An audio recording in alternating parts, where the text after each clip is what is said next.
Hello hi എല്ലാവർക്കും എൻ്റെ വീഡിയോയിലേക്ക് സ്വാഗതം. ഇന്നും നമ്മളെ പുറത്തു പോയതും വന്നതുമായ കുറച്ച് വിശേഷങ്ങളൊക്കെ ഉള്ള വീഡിയോ ആണ്. അപ്പോൾ രാവിലെ എഴുന്നേറ്റ് അനിയത്തിൻ്റെ വീട്ടിൽ പുറത്തിങ്ങനെ ഇരിക്കും. ഞാൻ പുറത്ത് ഒരു കസേര ഉണ്ട്, അതിൻ്റെ മേലെ ഇങ്ങനെ ഇരിക്കും. എനിക്ക് പുറത്ത് ഭാഗം കാണാൻ ഭയങ്കര ഇഷ്ടമാണ്. അവിടെ സുബഹി നിസ്കാരം കഴിഞ്ഞിട്ട് വന്നിരുന്ന് പിന്നെ കുറച്ച് വെളിച്ചം വന്നപ്പോൾ എടുത്ത വീഡിയോ ആയത്. അവിടെ കുറേ മരങ്ങളെല്ലാം ഉണ്ട്. അങ്ങനെ ആ വീഡിയോ കുറച്ചെടുത്ത് പിന്നെ ഞാനും ആങ്ങളെയും കൂടി ഒന്ന് പുറത്ത് പോയിട്ടുണ്ടായിരുന്നു. ടൗണിലെല്ലാം എൻ്റെ ഉമ്മാൻ്റെ നാട്ടിലേക്ക് പോകേണ്ട ആവശ്യമുണ്ടായിരുന്നു. അങ്ങനെ അവിടെ പോയി ഇത് എൻ്റെ ഉമ്മാൻ്റെ വീടാകട്ടാ. ഇവിടെ ഇപ്പോൾ ആരും നിൽക്കുന്നില്ല, താമസിക്കുന്നില്ല. ഇത് പൂട്ടിയിട്ടിട്ടാവുള്ളൂ. ഇപ്പോൾ 2 വർഷം കഴിഞ്ഞ് ഇവിടെ ആൾ താമസം ഇല്ലാണ്ടായിട്ട്. ഇങ്ങനെ ആങ്ങളെ ഇടയ്ക്ക് എപ്പോഴെങ്കിലും വന്നാൽ ഇങ്ങനെ വരും, കുറച്ച് സമയം ഇവിടെ ഇരിക്കും, പോവും. അങ്ങനെയായിരുന്നു. ഇത് എൻ്റെ ഉമ്മാൻ്റെ വീടാണ്. ഉമ്മുള്ള സമയത്ത് ഇങ്ങനെയൊന്നും ആയിരുന്നില്ല ഇതിൻ്റെ അവസ്ഥ. ഇതിപ്പം നിറയെ ഓലയും മടലും കച്ചറയും കാടും എല്ലാം ഒരു പൂട്ടിയിട്ട വീടിൻ്റെ അവസ്ഥ എന്തുണ്ടാവുക ആ അവസ്ഥ തന്നെയാണ് ഇത്. കണ്ടപ്പോൾ മനസ്സിനാകെ ഒരു വിഷമം തോന്നിയിട്ടുണ്ടായിരുന്നു ഈ ഒരു വീഡിയോ. ഇത് ഇങ്ങനെയൊന്നും ആയിരുന്നില്ല ഉമ്മ ഉണ്ടായിരുന്നപ്പോൾ വീട്. ഉമ്മ പൊന്നു പോലെ നോക്കിയ വീടാണ്, ഉമ്മാൻ്റെ സ്വർഗം. ഇതൊരു തറവാട് വീടാണ് എൻ്റെ ഉപ്പ വാങ്ങിയത്. പിന്നെ കുറേ വർഷം കഴിഞ്ഞ ശേഷം ആങ്ങളെ ദുബായിലൊക്കെ പോയ ശേഷം അത് പൊളിച്ചിട്ട് ഇങ്ങനെ ഒരു വാർപ്പ് വീടെടുത്തതാണ്. പണിയൊന്നും കംപ്ലീറ്റ് തീർന്നിട്ടില്ല. കാരണം വീടെടുത്തു, അപ്പോൾ തന്നെ അനിയത്തിൻ്റെ കല്യാണമായി. അങ്ങനെ അനിയത്തിൻ്റെ കല്യാണം കഴിപ്പിച്ച് പിന്നെ വീടിനോടൊന്നും ഒന്നും എടുത്ത് വെച്ച പോലെയല്ല. പിന്നെ അതിലൊന്നും പണിയൊന്നും ചെയ്തിട്ടൊന്നുമില്ല. പക്ഷെ എന്ത് വന്നാലും എങ്ങനെയായാലും ഇതിങ്ങനെയൊന്നും ആയിരുന്നില്ല. ഉമ്മ പൊന്നു പോലെ നോക്കിയ വീടേനു. അപ്പോൾ ഈ വീടിൻ്റെ അവസ്ഥ ഇങ്ങനെ കണ്ടപ്പോൾ മനസ്സിനാകെ വിഷമമായി. നമുക്കൊന്ന് വില്ലേജിലും ഒന്ന് ഡിസ്പെൻസറിയിൽ അവിടുത്തെ ഡോക്ടർ ഒരു ഒപ്പിൻ്റെ എല്ലാം ആവശ്യമുണ്ടായിരുന്നു. അങ്ങനെ ഇങ്ങോട്ടേക്ക് വന്നത്, നമ്മളെ നാട്ടിലേക്ക് വന്നതാണ്. അപ്പം ആങ്ങളെ പറഞ്ഞ് നമുക്ക് വീട്ടിൽ പോകാമല്ലോ എന്ന് പറഞ്ഞ് അങ്ങനെ വീട്ടിലേക്ക് വന്നതേനു. വീട്ടിൽ വന്നപ്പോൾ ഇതാണ് അവസ്ഥ. ഞാൻ കുറേ കാലത്തിന് ശേഷം കാണുന്നതാണ്. ഞാനിപ്പോൾ ഒരു 1.5 വർഷത്തിന് ശേഷം ഞാൻ ഇപ്പോൾ എൻ്റെ വീട്ടിലേക്ക്, ഉമ്മാൻ്റെ ഈ വീട്ടിലേക്ക് വന്നത്. അല്ലെങ്കിൽ അനിയത്തിൻ്റെ വീട്ടിൽ വരും, അവിടുന്ന് പിന്നെ പൂനെയിലേക്ക് വരും. അങ്ങനെയാണ്. പിന്നെ അവിടെ കുറേ സമയം ഇരുന്ന് ഇപ്പുറത്തെ അയൽവക്കക്കാരെയൊക്കെ കണ്ട് സംസാരിച്ച് അതൊക്കെ കഴിഞ്ഞിട്ട് ഇവിടെ നമ്മളെ പള്ളിയിൽ പെർളശ്ശേരി മഹലിലേക്ക് വന്നതാണ്. ഇവിടെയാണ് ഇപ്പം നമുക്ക് വേണ്ടപ്പെട്ടവരെല്ലാം ഉള്ളത്.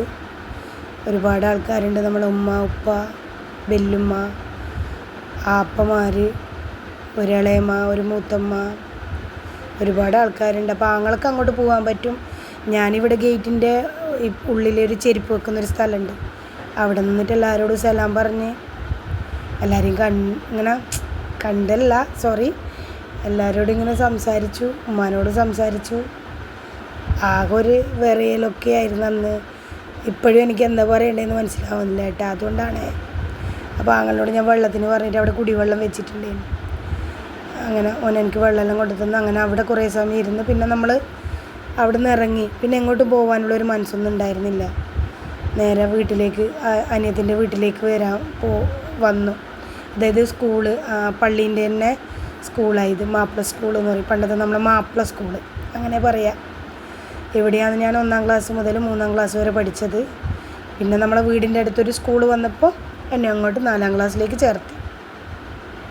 ഇതാണ് നമ്മളെ ടൗണ്. നമ്മളെ വീടിൻ്റെ പെർളശ്ശേരിയിലാണ് നമ്മളെ പഞ്ചായത്ത്, വില്ലേജ്, ഹോസ്പിറ്റൽ, പള്ളി, മദ്രസ എല്ലാത്തിനും നമുക്ക് ഇങ്ങോട്ട് വരണം. ഇത് AKG ഹോസ്പിറ്റലാണ് പെർളശ്ശേരിയിലുള്ള. ഇവിടെയാണ് ഞങ്ങൾ ജനിച്ചത്.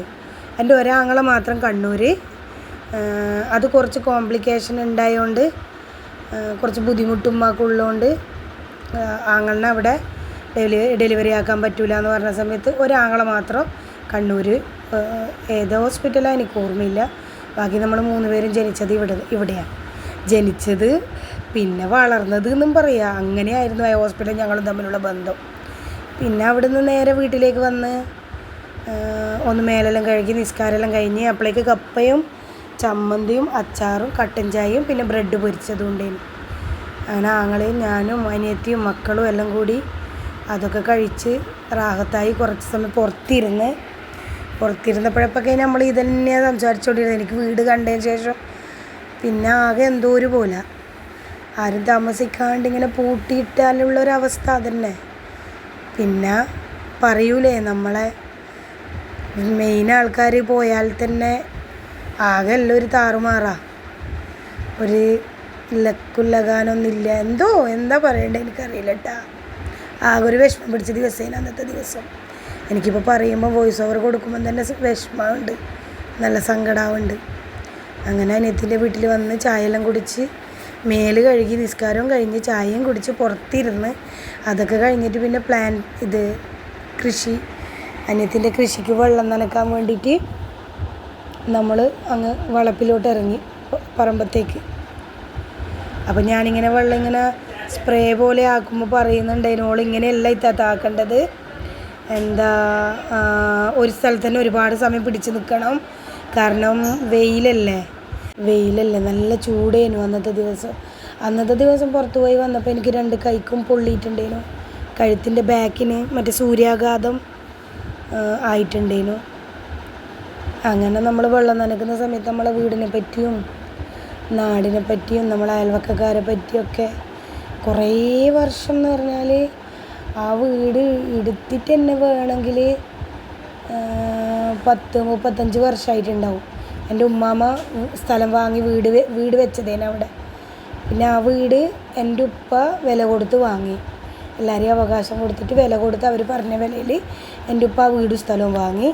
ആ വീടും സ്ഥലവും വാങ്ങി പിന്നെ കുറേ വർഷം കഴിഞ്ഞ ശേഷം എൻ്റെ ആങ്ങള അത് പൊളിച്ചിട്ട് വാർപ്പിൻ്റെ വീടാക്കണം എന്ന് പറഞ്ഞിട്ട്, അത് പഴയ തറവാട് വീടേനു, ഇങ്ങനെ ചോർച്ചയെല്ലാം ഉണ്ടേനു, മണ്ണിനെ കൊണ്ടുള്ള വീടേനു. അത് പൊളിച്ചിട്ട് പിന്നെ വാർപ്പ് വീടെടുത്തപ്പോൾ അനിയത്തിൻ്റെ കല്യാണമായി. അങ്ങനെ പിന്നെ വീട് പണിയൊന്നും പിന്നെ നോക്കാൻ പറ്റിയില്ല, ആകെ ഒരവസ്ഥയിലോട്ട് പോയി. പക്ഷെ ഇങ്ങനെയൊന്നും ആയിരുന്നില്ല കേട്ടോ, വീട് ഈ അവസ്ഥയിലേ ആയിരുന്നില്ല. ഉമ്മ അവിടെ സ്ഥിരം, ഉമ്മ എങ്ങോട്ടും ആ വീട് പൂട്ടിയിട്ടിട്ടൊന്നും നമ്മൾ കുറേ കാലമൊന്നും എവിടെയും പോയി താമസിച്ചിട്ടൊന്നുമില്ല. ഞാൻ നാട്ടിൽ പോകുന്ന സമയത്തും ആങ്ങളെ ദുബായിൽ നിന്ന് വരുന്ന സമയത്തൊക്കെ എന്താ പറയണ്ട, ഒരു പെരുന്നാൾ പോലത്തെ സംഭവമേനു അവിടെ. അപ്പോൾ നമ്മൾ അതൊക്കെ പറയലേനു. ഇപ്പം നാട്ടിൽ പോയാൽ അങ്ങനത്തെ ഒന്നും ഒരു സുഖമൊന്നുമില്ല, അങ്ങനെ ഒരു ഒത്തുകൂടലോ ഒരടിച്ചു പൊളിക്കലോ. ഞാൻ പോകുമ്പോൾ ചിലപ്പോൾ ആങ്ങളുണ്ടാവില്ല, ആങ്ങളെ നാട്ടിൽ വരുന്ന സമയത്ത് ഞാനിവിടെയാണ് ഉണ്ടാവുക. അങ്ങനെ ഒരു ഒത്തുകൂടലോ ഒരു അടിച്ചു പൊളിയോ അങ്ങനെയൊന്നുമില്ല. ഈ പ്രാവശ്യം നാട്ടിൽ പോയ സമയത്ത് ആങ്ങളെ വന്നിട്ടുണ്ടെങ്കിൽ ബാംഗ്ലൂരുള്ള ഇളയാളുണ്ടാവും, പിന്നെ എപ്പോഴും ഉണ്ടാവും. അങ്ങനെ അതൊക്കെ ഇങ്ങനെ സംസാരിക്കില്ല, നമ്മളെ മിസ്സിങ് എന്തൊക്കെയോ കുറേ കാര്യങ്ങൾ ഒന്നും ശരിയില്ല, പണ്ടത്തെ പോലത്തെ ഒരു സുഖവും ഇല്ല ഇപ്പോൾ. ഇങ്ങനെ നാട്ടിൽ പോന്ന് കുറച്ച് ദിവസം, ഒരു 4-5 ദിവസത്തിന് പോവും, നിൽക്കുന്ന അനിയത്തിൻ്റെ വീട്ടിലേക്ക് ഡയറക്റ്റ് പോവും, അവിടെ നിന്ന് ഇങ്ങോട്ടേക്ക് വരും. എൻ്റെ ഉമ്മാൻ്റെ വീട്ടിലേക്കൊന്നും ഞങ്ങൾ പോവാറില്ല. അങ്ങനെയൊക്കെ തേങ്ങയൊക്കെ ഉണ്ടായിരുന്നു കുറേ പറിക്കാൻ. പിന്നെ ഒരുപാട് പപ്പായ ഉണ്ട്, പപ്പായ അപ്പുറത്തിപ്പുറത്തുള്ള ആളൊക്കെ പറിച്ചുകൊണ്ടു. അങ്ങനെയേനു. അപ്പോൾ അതൊക്കെയേനു നമ്മളിങ്ങനെ സംസാരിച്ചുകൊണ്ടിരിക്കുന്നത്. പിന്നെ വെള്ളം നനക്കലും എന്താ പറയണ്ടത്, നല്ല ജോറായിട്ട് നടക്കുന്നുണ്ട്. അപ്പോൾ എൻ്റെ അനിയത്തിൻ്റെ പേര് ആബിദ എന്നാണ്, ആവി എന്നാണ് വിളിക്കുക. അപ്പോൾ അവൾ പറയുന്നത് ഒരു സ്ഥലത്ത് തന്നെ ഇങ്ങനെ ഒരുപാട് സമയം പിടിച്ച് നിൽക്കണം, ഇങ്ങനെ സ്പ്രേ പോലെയൊന്നും ആക്കില്ല, അങ്ങനെയെല്ലാം പറയുന്നുണ്ടായിരുന്നു. ഇപ്പം ചൂട് കാലമല്ലേ, കുറേ വെള്ളത്തിൻ്റെ ആവശ്യം വരുമെന്നെല്ലാം പറയുന്നുണ്ടായിരുന്നു. അങ്ങനെ വെള്ളമെല്ലാം നനച്ച് അപ്പോൾ ഓളെ ഫാമിലി എവിടെയോ പുറത്ത് പോകുന്നുണ്ടായിരുന്നു, അവരോട് സംസാരിച്ച് അതൊക്കെ കഴിഞ്ഞിട്ട് പിന്നെ നമ്മൾ രാത്രി പാനിപൂരി ആയിരുന്നു അന്ന് ഉണ്ടാക്കുന്നത്. രാവിലെ പോകുന്ന സമയത്ത് കടലയെല്ലാം പൊതിർത്തിയിട്ട് പോയതാണ്, നമ്മളെ ഗ്രീൻ പീസ് പിന്നെ ചോലെ. അങ്ങനെ പാനിപൂരി ആക്കുന്ന വീഡിയോയും ആക്കിയിട്ട് കഴിക്കുന്നതിന് മുന്നേ ഉള്ള നല്ല അടിപൊളി സെറ്റപ്പിലുള്ള വീഡിയോ ഒക്കെ എടുക്കണം എന്നെല്ലാം വിചാരിച്ചത്. പിന്നെ അന്നത്തെ ഒരു മൂഡ് ഓഫ് ചെയ്യാനും പിന്നെ ഒന്നും ഓർമ്മ ഉണ്ടായില്ല, ആക്കുന്ന സമയത്ത് വീഡിയോ എടുക്കാനൊന്നും ഓർമ്മിച്ചില്ല.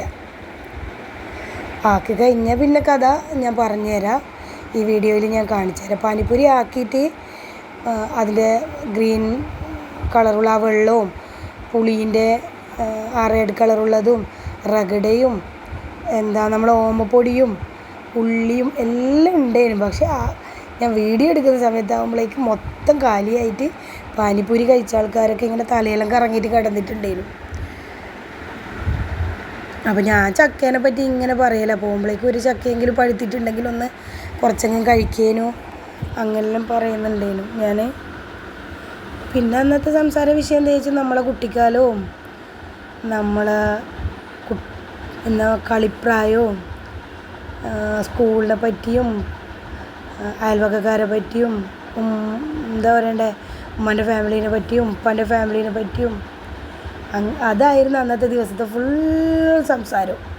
വേറെ ഒന്നിനെ പറ്റിയും നമ്മൾ സംസാരിച്ചിട്ട് തന്നെ ഇല്ല. അപ്പോൾ ആങ്ങളെയും കുട്ടികളും അവിടെ പുറത്തിരുന്നിട്ടുണ്ട്. പോയി വന്നിട്ട് ഭയങ്കര ക്ഷീണേനു വെയിൽ കൊണ്ടിട്ട്. ഇതാണ് പാനിപ്പൂരി കഥ കേട്ടോ.